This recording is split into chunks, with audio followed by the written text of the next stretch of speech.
Reading with your kids. Hola, niho, konnichiwa, assalamu alaikum, shalom, mahaba, moni muli wanji, namaste, jambo, bienvenidos. Hi, my name is Jed Lee, and this is the Reading with Your Kids podcast. We are coming to you from the beautiful and historic neighborhood of Reedville in the southwest corner of Boston, Massachusetts.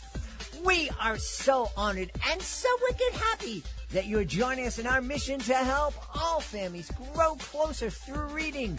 Please be sure to tell all of your family and friends about the show, and please be sure to subscribe to the show on the iHeartRadio app, on Spotify, Apple Podcasts, Amazon Music, Audible, Good Pods, Podcast Addict, wherever you find your podcasts.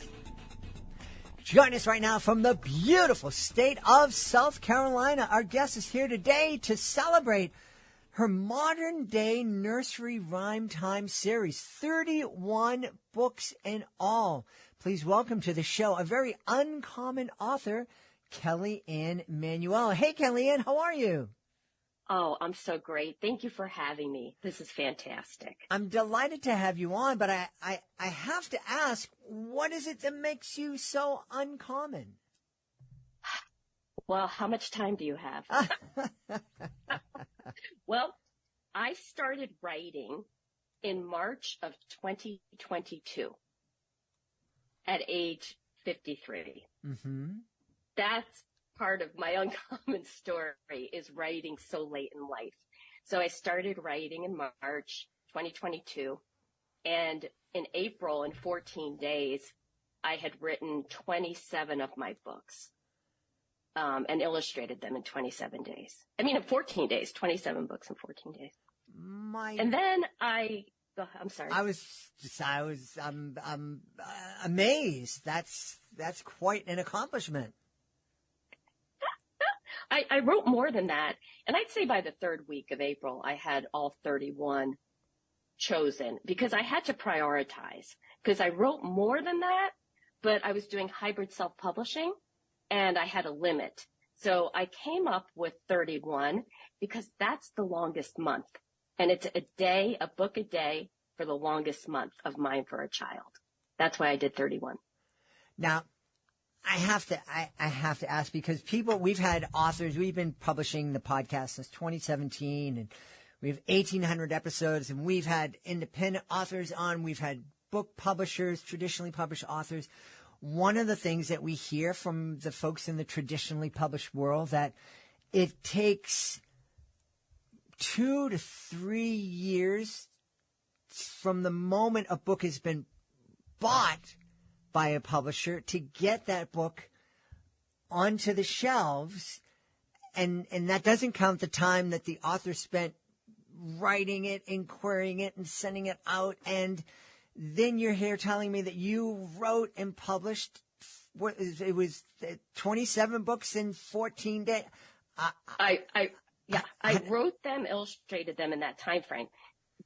It took me a total from the day I started writing to the day all 31 were published was 6 months. Okay, well how does that happen? When all these experts are telling me it takes all these years. For one, how does 31 get out in 6 months? Well, several different pieces to that puzzle.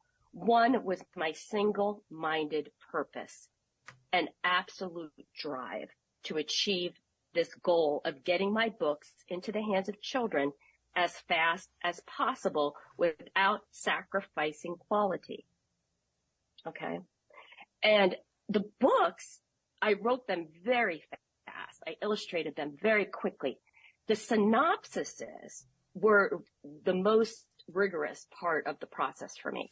So I turned everything in for publication in the month of July last year, in 3 weeks of July. And I had to write 30 of the synopsises in those 3 weeks. That was taxing. But when you do hybrid self-publishing, it's really the pace that you want to set. So as quick as I went through Balboa Press, Hay House. As fast as I could get them, my books, they were turning them out for me, turning them out. So I would get the proofs and they'd say, we're ready for the next one. And I get the proofs and they'd say, we're ready for the next one. It was unbelievably fast, but also organic, natural. And I have to use the word magical because of the speed of everything.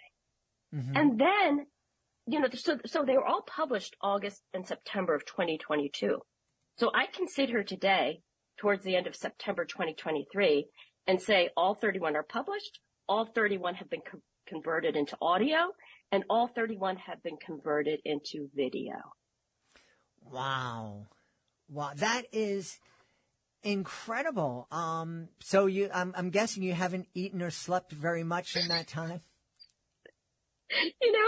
I'm chuckling because, here's what I say about the books, the poems, the words, the nursery rhymes.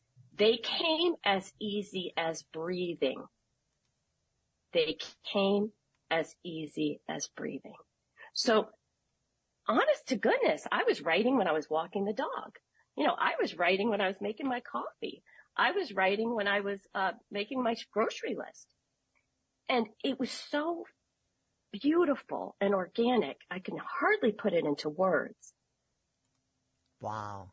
That's incredible. So it was, yeah. Now the synopsises, 30 synopsises on the back of my books. I provide 4 to 5 paragraphs for caregivers, for librarians, for parents, for aunties, for uncles, to read what the book can do. Now that period of time was more not stressful, but more regimented. Let's say regimented. Mm-hmm. I had to be very regimented to be able to turn in the synopsises with the publication materials to my publisher. Yeah.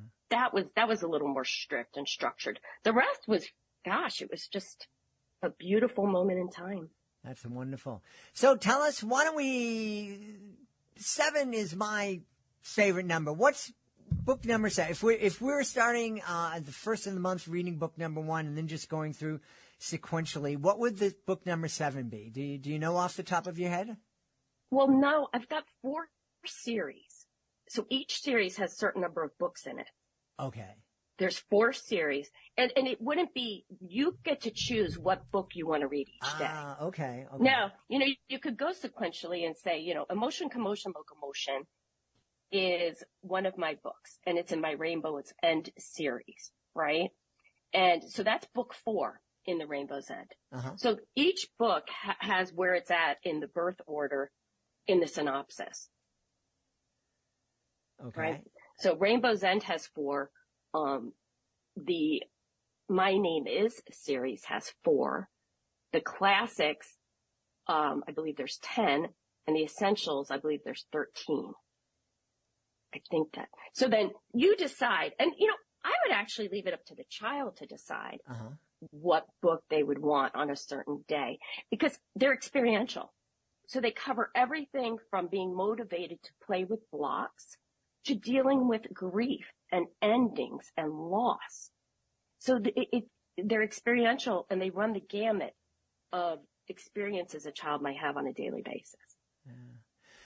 So what do you think it was that inspired this incredible burst of creativity and also entrepreneurship? Because as a self-published author, you are the CEO, and typically you're the CEO of your first book, and you learn from that, but you're the CEO of 31 books, and that's a lot to bite off at the same time. Yeah. So I named my LLC, I named it Time to Fly, because this is my time to fly. What ended up happening is I heard the poetry. Once I did a lot of self-work, did a lot of work on myself. By doing the work, I achieved a balance of internal and external quiet. Had I not achieved the balance of both, I never would have heard the poetry that was inside of me. And when I achieved balance, it rose up. I say it rose up, but it also rained down. And it was a flow. I was in flow. And it's almost, maybe you would describe it as a runner's high. the flow that I was in. And it's hard to explain it, but I knew it was important because of how organic and natural it was. I knew it was important. And I knew I had to get to work on this, that I felt answering a call. I took the call and I took the ball and I ran with it. What does it mean when you say, because I'm an old guy, and a lot of these kind of thoughts, it just kind of, I just don't get a lot. But this idea of external and internal quiet. Living in the city, I guess that's the quiet doesn't happen naturally. So, okay, I'd say the bigger part of that balance was the internal quiet. And when I talk about internal quiet, I am talking about the voices in my head that developed over the course of my lifetime that were saying things to me in my own mind. I had to quiet those voices. I had to tell them to take a coffee break, go get a Starbucks. Once I was able to quiet those internal voices, I was able to hear my own true voice, my own true self. But it takes work. It took me work anyway to silence some of the voices that would have never seen this happen in my own mind, in my own head. The voices of, that's not possible. The voices of, who do you think you are? The voices of, you're not a writer. Those voices. That's what I talk about, internal quiet. And then external quiet, it doesn't necessarily mean silence. It means being able to focus wherever you are in a moment in time and have your own privacy. And maybe you can envision a bubble around you. Even if you're, when they had bubbles, they had a lot of pods and stuff for people to stay safe, right? And so you may be out on a city street in this pod. So you're not isolated, but you're able to somehow create a private moment for yourself. I hope I'm making sense when I explain it. I think so. Yeah. And what were you doing before you became this prolific writer and publisher? Well, thank you. That's a big word, and I really, really appreciate that. So most of my life, I worked. I did work in child development. I was in the preschool arena.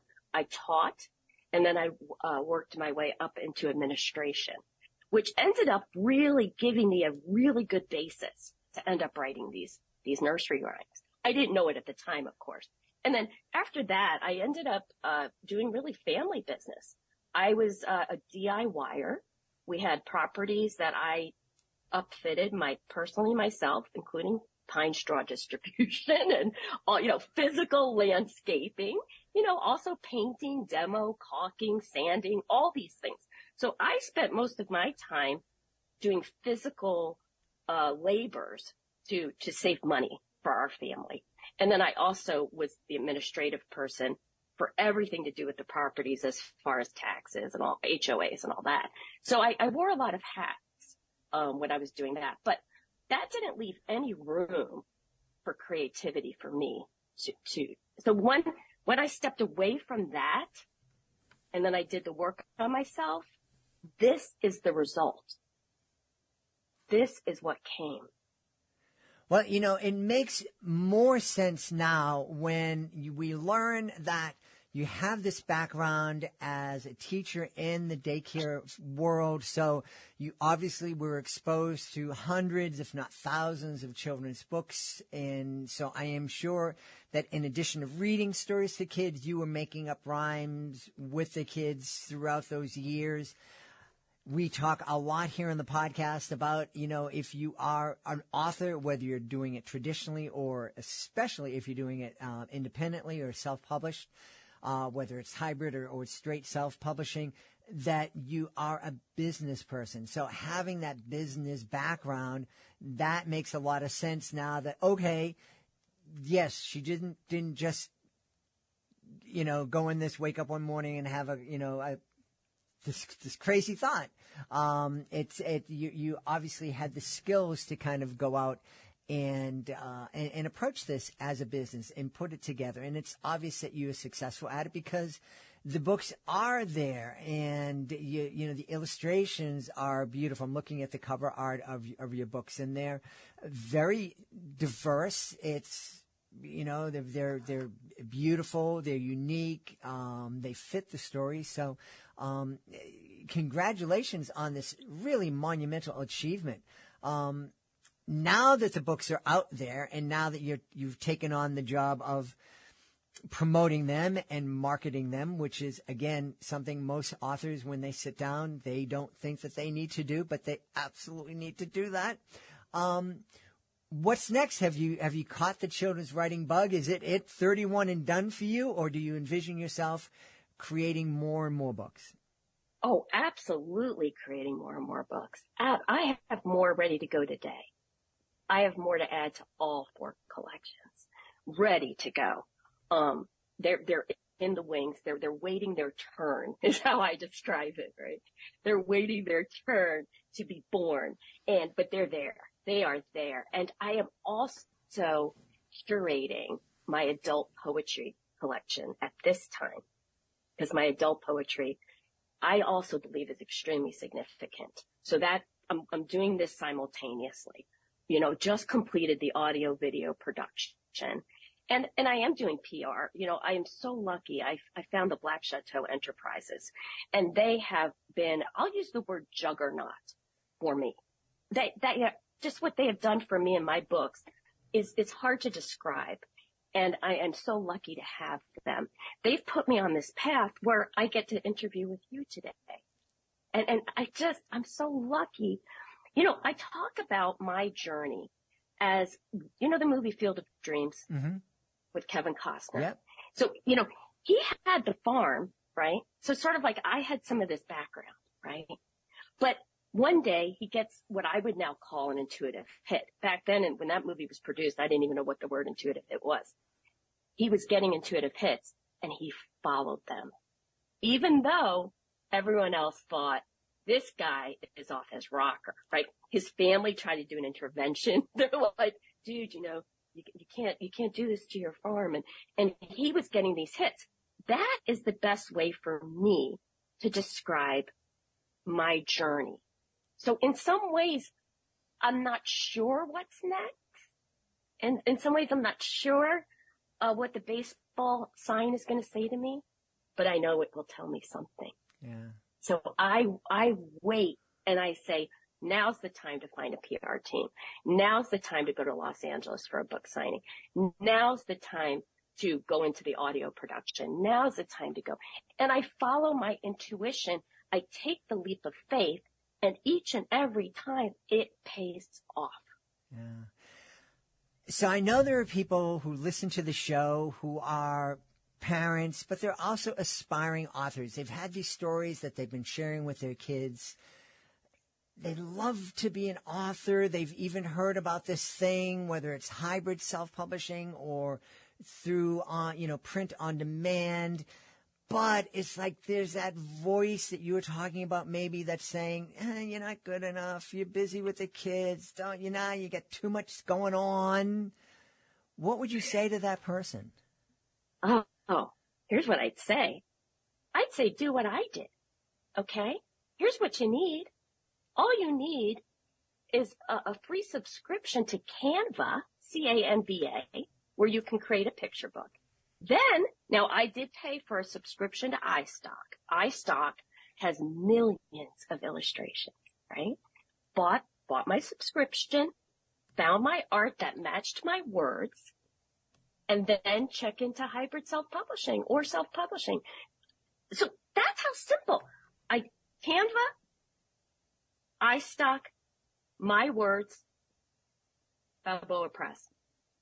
That's how I published 31 books in 6 months.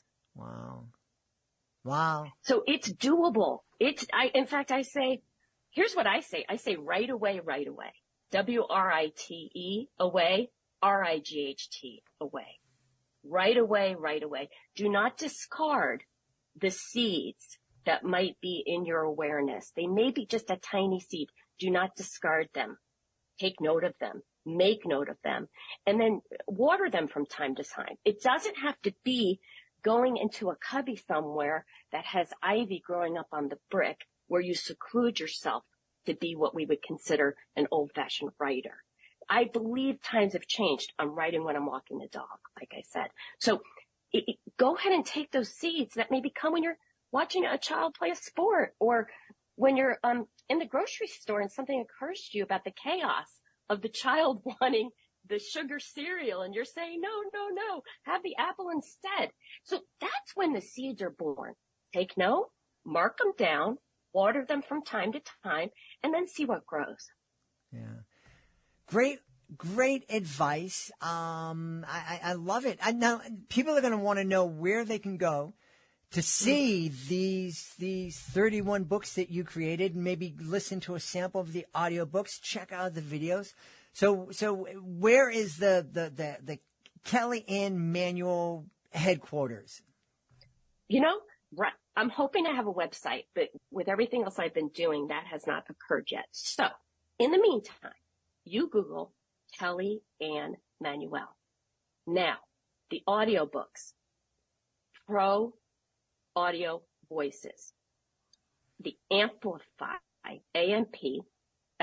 Amplify, I can't spell it, Amplify, that is the platform, because if you go to that platform, you can get all 31 audiobooks for about $17. Wow. So that's the best way to get the audiobooks, and that's the platform where you can buy the bundle. Now, Vimeo is where my 31 video and audio live, and you can buy the entire 31 collection for, I think it's $19.95, so just under $20, and you own it. That's your content. It's not a rental. It doesn't expire. You buy these books because I want you to have them. Now, the other thing I've done, my PR team encouraged me to make a YouTube channel, and I've begun to read the stories myself on video. So you can literally go to YouTube, Kelly Anne Manuel, and I think I have 4 books up right now. My Name is Light, The Catch Your Dream, The World Small. Oh, and The Boots Rain. See, I flip titles. So instead of rain boots, it's The Boots Rain, and the boots fall down from the sky instead of the rain. Yeah. Very cool. I flip things. Yeah. So you can find me in any of those ways. And, gosh, I just love to have people find me. My goal is just to get my name out there. I'm an unknown entity. And I just know the minute they get a glimpse of what I'm doing, they're going to see that it's important for their children to have it. And you know what's funny? I believe that adults will glean something from my books and my stories. Absolutely. Well, they certainly should glean something from and take some inspiration from the incredible work that you've done. And so we definitely wanted to encourage everybody to check out Kelly Anne Manuel and all those spots that you mentioned. And we look forward to maybe the next 31 coming back and telling us about the next 31 in 6 months or so. Can I leave you with a poem? Because your Absolutely. podcast is about reading with your children. Absolutely. I wrote a poem while I was walking the dog tonight for this podcast, and it goes like this.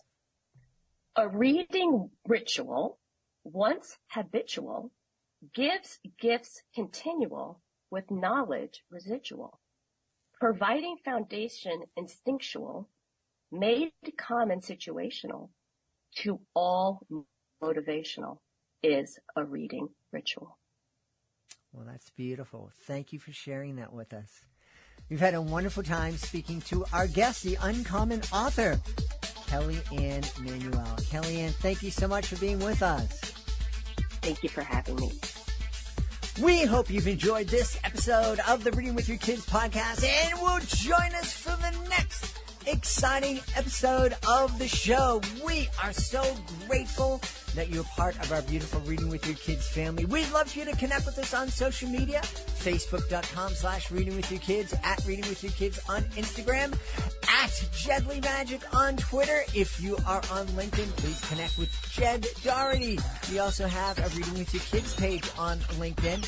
We would love for you to visit our website, readingwithyourkids.com. Authors, click on the Authors Click Here button to find out how you can be a guest here on the show and find out how we can help you celebrate your book with the world. And also, parents, please be sure to visit readingwithyourkids.com to download our free online magazine.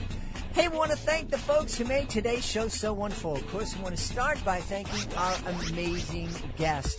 I also want to thank my team, Fatima Khan, Rory Grady, Chris Doherty, Ann O'Leary, Soji Franklin. I want to thank my beautiful wife for all the support she gives me. Most of all, we all want to thank you. Thank you so much for taking the time to join us today. And thank you so much for taking the time to make the world a better place by reading with your kids. I'll be looking for you in the next edition of the Reading with Your Kids podcast.